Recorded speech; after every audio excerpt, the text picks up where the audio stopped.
Okay.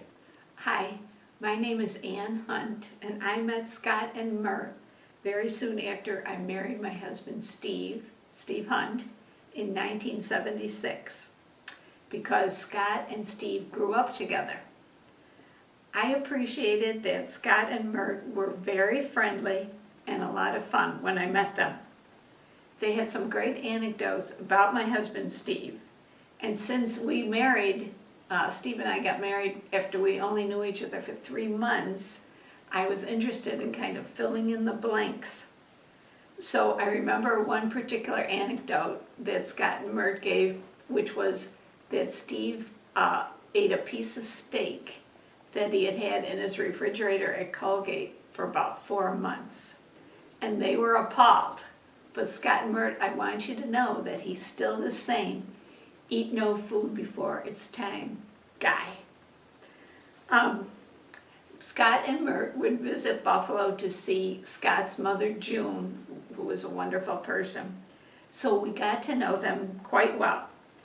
And I began to appreciate, besides being a lot of fun, they had many other wonderful qualities, and I began to appreciate them and to learn from them too. They are patient, hardworking, loving parents. They could write the book on parenthood. Who wouldn't want to be adopted by Scott and Myrt? And in case you're adopting, in case you're in the market, Steve and I are still available. I'm sure part of being great parents is that they are great planners. They seem to operate as a very efficient team. I don't know if it's the Scott-Myrt team or the Myrt-Scott team, but they get things done. One of their best accomplishments is maintaining friendships. They have been our very good friends for the 45 years that I have been on the scene. We've shared life's ups and downs, and their take on various situations has been very helpful. How about this? They should be on social media, the miles, minutes to get you through. You know, if Ozzy and Sharon Osbourne can be on there giving advice, I think Scott and Myrt would be great. I only have one gripe, and that is that they're just too far geographically. There's too much distance. So we are going to have to buckle down and do some serious zooming. Scott and Myrt, happy 50th. Keep up the good work, and I hope that we can be friends forever. Okay. Are we on?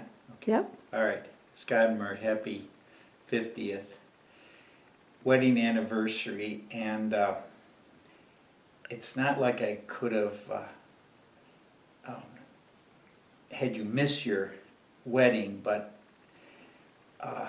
I did contribute greatly to your consternation and what would have been maybe a greater celebration, but no one else will remember, but except you, that the maid of honor and I made an executive decision that this wonderful concert that you had planned, I think it was Miles Davis in Cincinnati,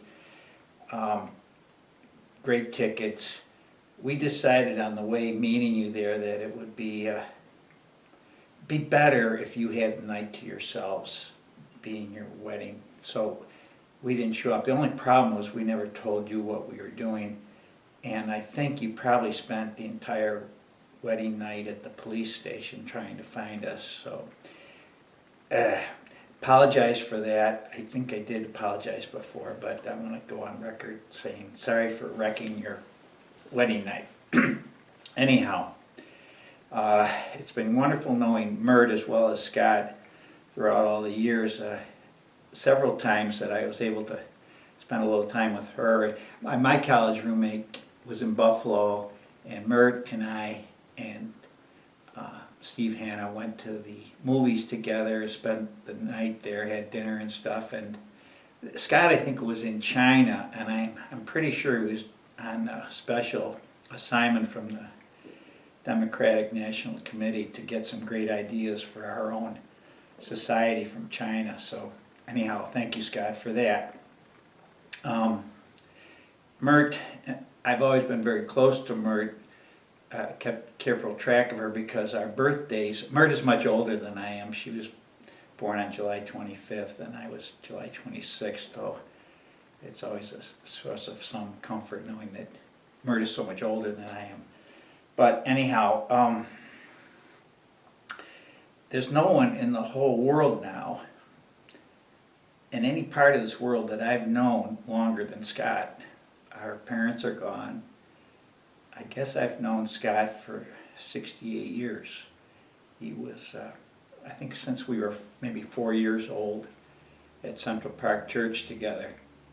And we knew each other through church, but then very luckily the Miles family moved to the next street over from us on Coster Road, 52 Coster Road. We were at 33 Ivyhurst.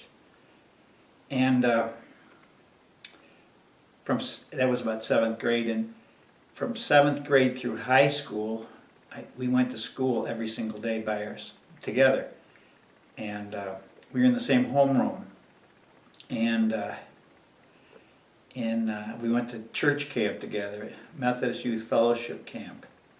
We were on the same baseball team together, the Cardinals. And Lee Miles was our coach. And my father helped him along a little bit. Mr. Miles he was such a good pitcher, we couldn't hit him in batting practice. He had the left-handed curveball, it was impossible. But anyhow, that was some great times. We played basketball in the backyard. We played golf all the time.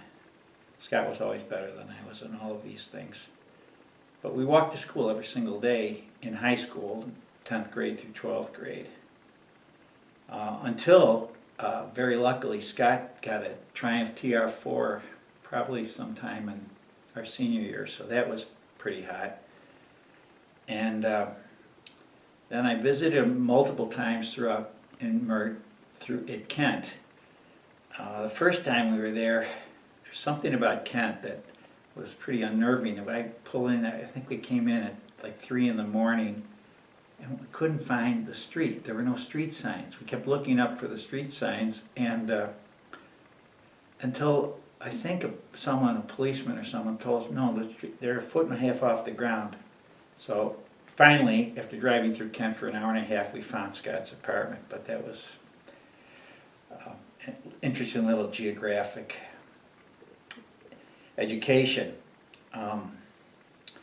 But we've kept in good touch. I'm so thankful for the opportunities to talk with Scott so often in Myrt on the phone, and through which we've shared really all of our life's pivotal events, tragedies of course, but happinesses as well. And it's led me, cumulatively through this enormous admiration for Scott and Myrt. They are wonderful citizens. You couldn't model your life on any people better than Scott and Myrt. Myrt's teaching, their school board work. Scott's teaching, his help with anybody who needs help, and particularly these disadvantaged adults that Scott's worked with for years and years. What a thankless, heroic humanitarian effort that is. A wonderful parenting and grandparenting for Andy and Sarah and Ann and Zoe and Jordan and Cameron and Hannah. It's so wonderful to hear how they speak so lovingly of all of these people.